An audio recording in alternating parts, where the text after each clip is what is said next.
What's up guys, welcome back to my channel. Please like, subscribe, and comment below. Last night, or this morning, I'm not sure which, the thought popped into my head, hey, someone once upon a time commented asking if I could do a video on depression. And at the time I said, yes, of course. And then I never did that. So this is gonna be that. I'm gonna talk about depression and anxiety because those two are twin sisters. They just get along so well, don't they? And if we have time, I even want to get into labels themselves. So let's do it.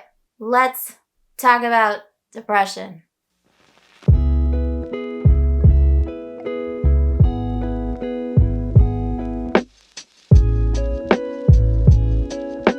To start off, I do want to state for a fact that I am not a doctor, I am not a medical professional, I am not a therapist, I am not a psychoanalyst, I am not a Freudian.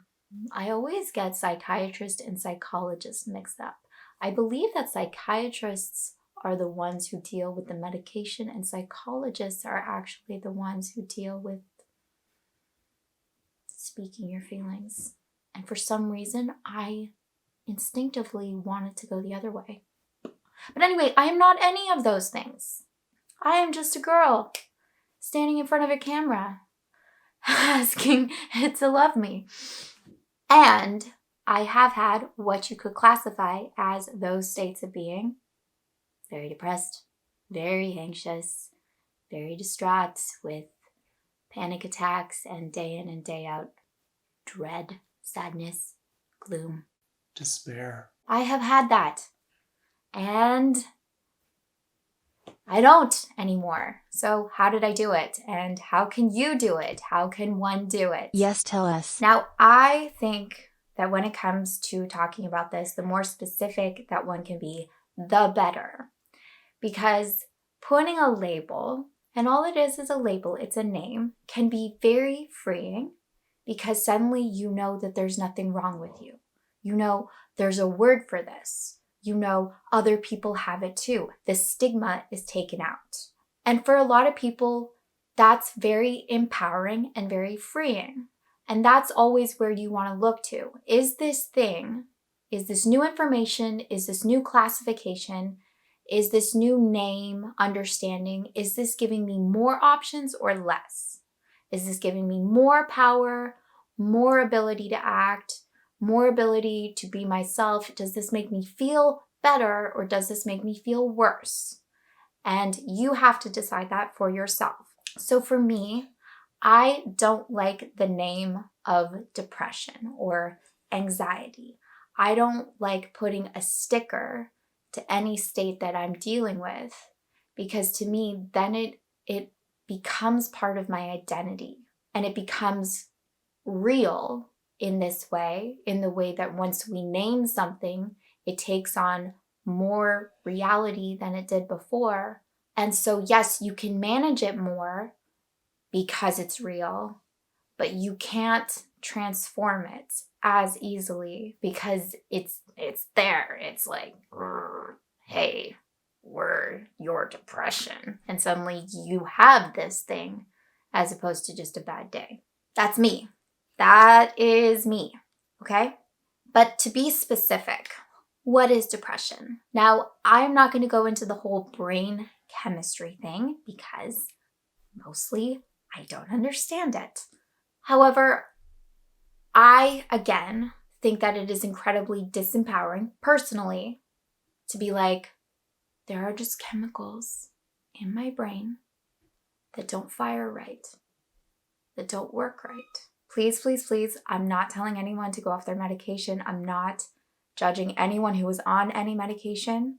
This is for me, okay?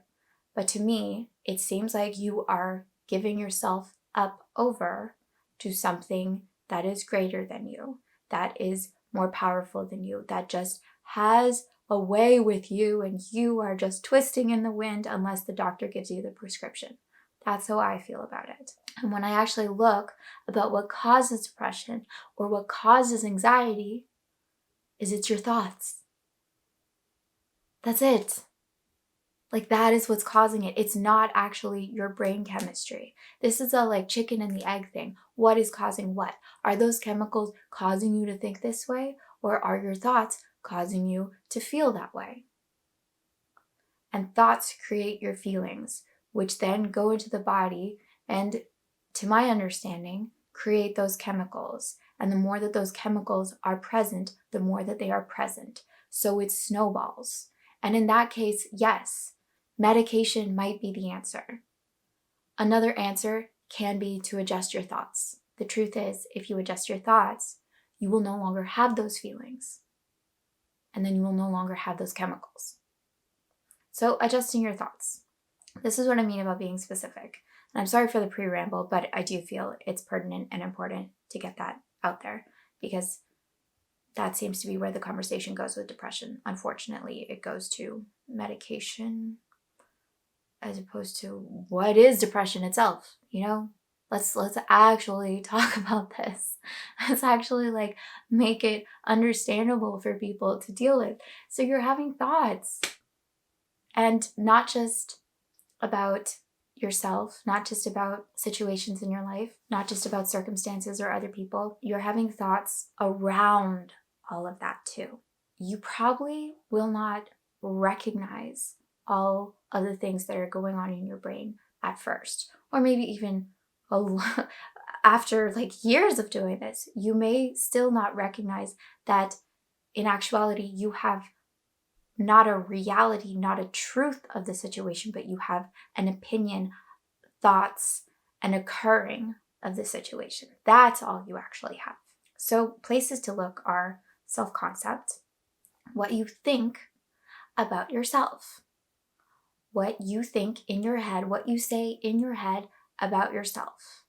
And this is anything from what you see in the mirror to how you are at work, how you are at school, how smart you are, how talented you are, how likable you are, how lucky you are, how well treated you are, how powerful you are, how strong you are, how capable you are, all of that. Anywhere that you might create identity, you're going to have a self-concept around it. You're going to have a concept of yourself through that parameter.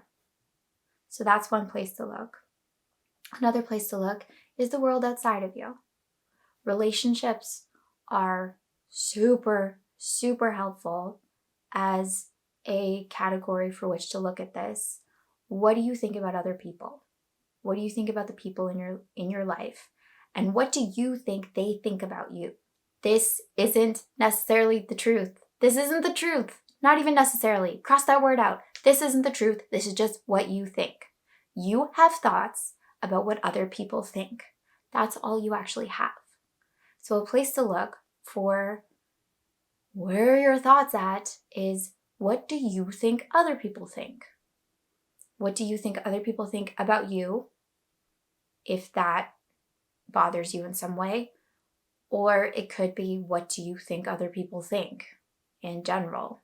If you think that other people are miserable, chances are that is going to make you miserable, unless you're, I don't know, taking pleasure in that. I don't know. So that's a place to look.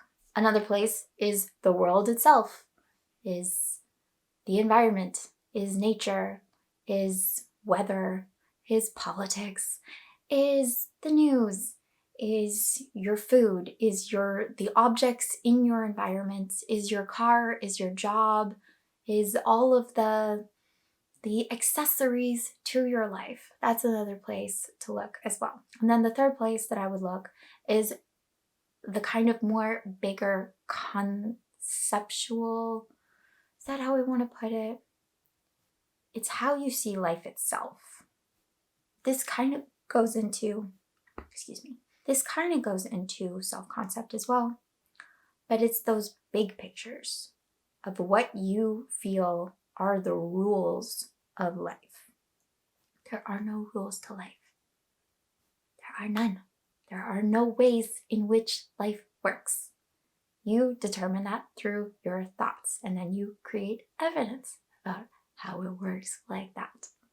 So you want to look at how you think it works, what you think you're supposed to do, how you think things are supposed to go down, how you think things always go down. If this seems almost invisible to you, that means you're on the right track. So an example of this would be, classic example, I have to work hard in order to get the things that I want in life. You don't, but if you believe that, then you do. So let's just take that. I have to work hard in order to get what I want in life. That by itself, naked, is just a rule, a random rule, like any sports game. Hey, don't step outside the lines. In life, hey, work hard. Then you get what you want. Okay, there's one more step beyond that, which might be, that makes me feel exhausted. It's really hard to always have to work really hard. Or maybe it isn't fair that I have to work hard. Or maybe it's, I have to work hard. No one else works hard, but I have to work hard. Maybe it's, I have to work hard to get what I want and there's never enough time. Maybe it's, I have to work really hard to get what I want. And I love that. I love challenging myself. I love pushing myself. I work so hard for what I want and it feels so good. Maybe it's, I have to work really hard for what I want and everyone sees the hard work I'm putting in and appreciates me. You know, like there's little offshoots to all of these things because everything in your life is connected. Nothing lives in a bubble in isolation. You're constantly interacting with all of it. So it's going to be linked to all the other parts of your life. Those are the places you want to look. And don't overwhelm yourself with this. Start off with really little things. But this isn't actually that hard. If you're really in a state of depression or sadness or anxiety, then chances are it's pretty much at the forefront. You know what's bothering you. You know what you're thinking. You know what is making you so anxious or upset. And you don't necessarily need to do anything with that. The only reason to look at your thoughts really, or your negative limiting beliefs or thoughts, is to get a grasp on what it is you're actually thinking. What is it actually that is bugging you? And then once you know that, leave it the hell alone. Stop engaging with it.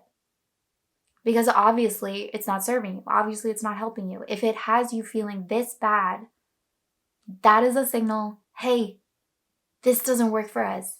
This depletes us. This makes us tired. This is killing us. This does not work. So once you've identified it, okay, bye-bye. And now we're going to create something new. We're going to create a different way to think. We're going to create new rules to life. We don't like those rules. We want new ones. And you keep going over there to the new rules. We're not playing this game anymore. We did that game. We tried it. It didn't suit us. We didn't like it. So now we're playing a new game. And that's it. And you just do that over and over and over. Really. There's no shortcut necessarily. So that's what I say to all of you. If you're dealing with anything like that, identify what is bothering you and then work towards what it is you want. Another way to think about, just a second. But another way to think about it is that if you're feeling bad, if you cut yourself, it would hurt. And you would go, oh, okay, we probably should be more careful when we're slicing tomatoes. The same is true with our perceptions and our thoughts. If what we're thinking is hurting us, that's an indication to stop doing that. Your body's like, hey, please. We don't like the limitations you're putting on us. We don't like how you're thinking right now. We don't like how you're seeing things right now. This isn't a good road to go down. Let's go down another one. I love you, and I hope you're doing really well. It's really hot here. I hope it's cool and air conditioned wherever you are. And I just want you to know that you are the chosen one, so do something about it. Okay, and I'll see you next time. Bye.